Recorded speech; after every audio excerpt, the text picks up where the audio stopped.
ETF index mutual funds నేర్చుకుని stock మార్కెట్లో రాణించాలనుకుంటున్నారా? వెంటనే ఈ నెంబర్కి కాల్ చేయండి.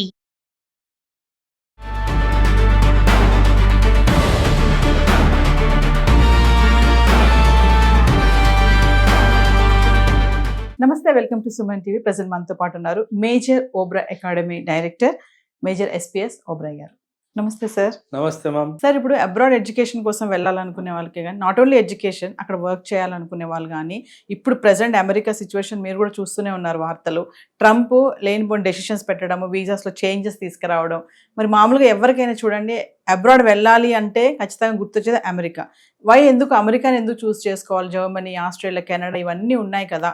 సో మరి ఇక్కడ స్కిప్ అవ్వచ్చు కదా, ఆ కంట్రీస్ కూడా పిలుస్తున్నాయని చెప్పేసి కొన్ని వార్తలు కూడా చూస్తున్నాం. సో ఒకసారి దాని గురించి మాట్లాడండి. అంటే మ్యామ్, అమెరికా ఎందుకు ఎక్కువగా కోరుకుంటారు పిల్లలు అంటే, ఐటీ సెక్టర్కి అది మంచి ప్లేస్. అదొకటి. మన పిల్లలకి ఇంగ్లీష్ బాగా వస్తుంది. అండ్ అమెరికాలో ఇంగ్లీష్ వస్తే మీరు హ్యాపీగా బతికేయచ్చు. అదొక dimension. And obviously America is known to be the land of dreams. So మీకు ఏమంటారు, ఎడ్యుకేషన్ పరంగా కానీ స్కిల్ సెట్ పరంగా ఏమైనా మంచిది వస్తుంది అంటే ఖచ్చితంగా అమెరికా ఈజ్ ద డెస్టినేషన్. అందుకే అందరూ అమెరికా అని పిల్లలు ఎక్కువగా చూస్ చేసుకుంటారు. మీరు ఇంకో దేశం పేరు తీసుకున్న జర్మనీ. జర్మనీలో ప్రాబ్లం ఏంటంటే అక్కడ జర్మన్లోనే మాట్లాడతారు. So language becomes a very big barrier ఇలాంటి దేశాలు. అంటే ఇప్పుడు కొంచెం పరిస్థితులు మారుతున్నాయి, కానీ అక్కడ కొంచెం acceptance for other country people అమెరికాతో పోల్చుకుంటే తక్కువ. సో వాళ్ళు అవుట్ సైడర్స్ని ఒక అవుట్ సైడర్ విధానంలో చూడడం కానీ, అండ్ దానికన్నా ముఖ్యంగా మ్యామ్ ఆపర్చునిటీస్ అంత ఎక్కువ స్థాయిలో జర్మనీ లాంటి దేశాల్లో అవైలబుల్ లేవు. కానీ ఇప్పుడు మన దేశానికి ఇతర దేశాలకి, యూరోపియన్ దేశం కానీ ఆస్ట్రేలియా లాంటి దేశాలతో మనకి మంచి డిప్లొమాటిక్ రిలేషన్షిప్స్ ఉన్నాయి. అందుకే జర్మనీ లాంటి దేశాలు, ఆస్ట్రేలియా లాంటి దేశాలు మనకి వర్క్ వీసాస్ 15-20 డేస్లోనే ప్రాసెస్ కూడా చేస్తున్నాయి. ఒకవేళ జర్మనీలో ఒక కంపెనీ మీకు ఆఫర్ లెటర్ ఇచ్చింది అంటే, మీరు ఆ ఆఫర్ లెటర్ సహాయంతో వీసా పోర్టల్లో మీరు అప్లై చేస్తే విదిన్ 15 డేస్ కూడా మీ వీసా అప్రూవ్ అయ్యే అవకాశం ఉంది. సో ఇది ఒక చాలా మంచి అవకాశం to the youth to go out and serve and earn money. Ma'am, ఎప్పుడైనా సరే యువత బయటికి వెళ్ళి సంపాదిస్తే మన దేశానికి మంచిది. అంటే ఇక్కడుండి మన దేశం గురించి కూడా కాంట్రిబ్యూట్ చేయాలి, అది కూడా ఒక మంచి ఆస్పెక్ట్. బయటికి వెళ్తే మనకి డాలర్స్లో ఇన్కమ్ వస్తుంది. ఆ డాలర్ వాళ్ళు వాళ్ళ ఇంటికి పంపించినప్పుడు ఆ డాలర్స్ ఇండియాకి వస్తాయి. దీన్ని ఇన్వర్డ్ రెమిటెన్స్ అంటారు.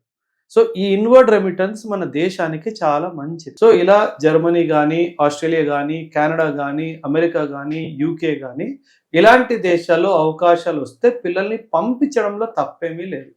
కానీ బికాజ్ నేను కొంచెం నేషనలిస్టిక్ పర్స్పెక్టివ్లో ఆలోచిస్తాను కాబట్టి నేనేమంటానంటే, కంట్రీ ఫస్ట్. మీ అవసరం మన దేశానికి ఉంది అంటే ఫస్ట్ దేశానికి సర్వీస్ చేయండి.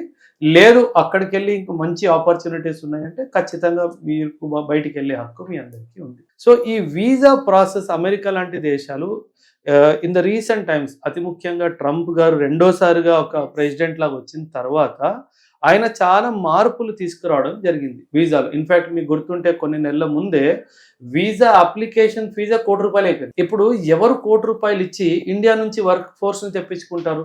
తెప్పించుకోరు. సో వాళ్ళు ఏం చేస్తారు, ఇండియా నుంచి తెప్పించుకోవడం మానేస్తారు. సో ఇప్పుడు అక్కడ అమెరికన్ సుప్రీం కోర్టు ఇది అక్రమము, ఇది కరెక్ట్ కాదు అని చెప్పడం జరిగింది.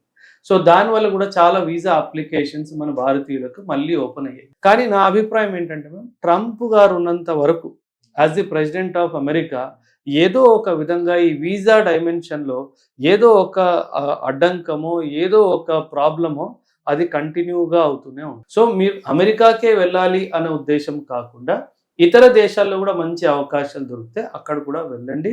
అది మంచి ఎక్స్పోజర్ కూడా, మంచి ఎక్స్పోజర్. అంటే అమెరికా సెలెక్ట్ చేసుకోవడానికి కారణం ఓన్లీ లాంగ్వేజ్ అని అంటున్నారు. అంటే ఇప్పుడు అమెరికా ఏమైపోయిందంటే మ్యామ్, కొన్ని తరాలుగా మన జనరేషన్ పిల్లలు వెళ్తున్నారు కాబట్టి ఒక మంచి percentage of population America Indian అయిపోయింది. సో వాళ్ళకి మనం మన దేశాన్ని వదిలి వచ్చేమో అన్న ఫీలింగ్ రాకుండా, అరే ఇదేదో మన ఇంట్లోనే ఉన్నట్టుంది అనే ఒక భావన వస్తుంది. కాబట్టి అందుకే ఎక్కువ మంది పిల్లలు అమెరికా వెళ్ళాలి అని అనుకుంటారు. అంతేకాకుండా మనం కనెక్టివిటీ చూసుకుంటే, ఫ్లైట్ కనెక్టివిటీ చూసుకుంటే అమెరికా ఇండియాకి ఫ్లైట్ కనెక్టివిటీస్ అంటే మన హైదరాబాద్ కానీ, బెంగళూరు కానీ, చెన్నై కానీ, ఢిల్లీ కానీ ఇలా రీజనల్తో కూడా చాలా బాగా కనెక్ట్ అయ్యి ఉంది. అంటే డైరెక్ట్ ఫ్లైట్స్ ఉండడం, సో అది కూడా ఒక పుల్ ఫ్యాక్టర్. ఏమైనా ఇంట్లో జరిగితే వెంటనే వచ్చేయచ్చు కదా, అంటే కనెక్టింగ్ ఫ్లైట్ మళ్ళీ దుబాయ్కి వెళ్ళి మళ్ళీ ఎక్కడో కాకుండా అలా. సో ఎయిర్పోర్ట్ కనెక్టివిటీ అంటే ఎయిర్ ట్రాఫిక్ కనెక్టివిటీ కూడా చాలా బాగా ఉంది. సో అందువలన కూడా చాలా మంది పిల్లలు అమెరికాకే వెళ్ళాలి అని సాధారణంగా కోరుకుంటారు. కొంతమంది జర్నలిస్టులు చెప్పేది ఏంటంటే ట్రంప్ ఉన్నంత వరకు వెళ్ళకపోవడం మంచిది, స్టూడెంట్సే కానీ జాబ్ చేయాలనుకునే వాళ్ళు కానీ అక్కడ సెటిల్ అవ్వాలనుకునే వాళ్ళే కానీ అని అంటున్నారు. అంటే మీరేం చెప్తారు? అంటే మేము వెళ్ళకపోవడమే మంచిది అన్నది maybe that is an extreme statement. ఎందుకంటే at the end of the day he's a political leader. అక్కడ మనం వెళ్ళేది ప్రభుత్వం కోసం డైరెక్ట్గా పనిచేయడానికి కాదు, మనం ప్రైవేట్ సెక్టర్ కోసమే పనిచేస్తాం. America is a market economy. Market economy అంటే ఆ బిజినెస్ ఒక డైమెన్షన్లో ప్రభుత్వం జనరలీ కలర్ చేసుకోదు. అంటే పాలసీ కంట్రోల్ చేస్తుంది. ఇప్పుడు H1 వీసా ఫీజు ఎలాగైతే పెంచిందో అది చేస్తారు తప్పితే మీరు ఇక్కడ ఈ కంపెనీకి రావడానికి వీల్లేదు అన్నట్టుగా డైరెక్ట్ ఇంటర్వెన్షన్ అయితే జరగదు. సో సాధారణంగా అందుకే ఒకవేళ మీకు అమెరికా నుంచి ఆపర్చునిటీ వచ్చిందంటే ఖచ్చితంగా వెళ్ళండి. డెఫినెట్లీ ట్రంప్ ఏదో పని ఆయన చేస్తారు, ఆయనకు అది అలవాటే, అది మనందరికి తెలిసిద్దే. But it is only a matter of ఇంకేముంది, వాడు రెండున్నర సంవత్సరాలు వెళ్తే ఆయన వెళ్ళిపోతారు. సో ఆయన ఉన్నాడని చెప్పేసి మనం వెళ్ళడం మానేయడం అనేది కరెక్ట్ కాదు అన్నది నా అభిప్రాయం. సో ఫైనల్ అంటే అబ్రాడ్ ఎడ్యుకేషన్ కోసం వెళ్ళాలనుకునే వాళ్ళకి, అక్కడ ఉండే వాళ్ళకి ఏమైనా సజెషన్స్? ఖచ్చితంగా మ్యామ్, మీరు ఎక్కడ ఉన్నా సరే, మీరు ఎడ్యుకేషన్ పర్పస్ కోసం వెళ్ళారో, ఉద్యోగం పర్పస్ కోసం వెళ్ళారో, పర్మనెంట్గా సెటిల్ అయిపోవాలి అన్న ఉద్దేశంతో వెళ్ళినా, don't forget your motherland. మీ దేశాన్ని, మీ దేశంలో మీరు వదిలిపెట్టి వచ్చిన ఫ్యామిలీని ఎప్పుడూ మర్చిపోకూడదు. వాళ్ళు కూడా మీ బాధ్యతే. ఈ విషయం మీరు ఖచ్చితంగా ఎప్పటికీ గుర్తుపెట్టుకోవాలి. అది నా యొక్క చిన్న మనవి మీ అందరికీ. Thank you sir. Thank you very much.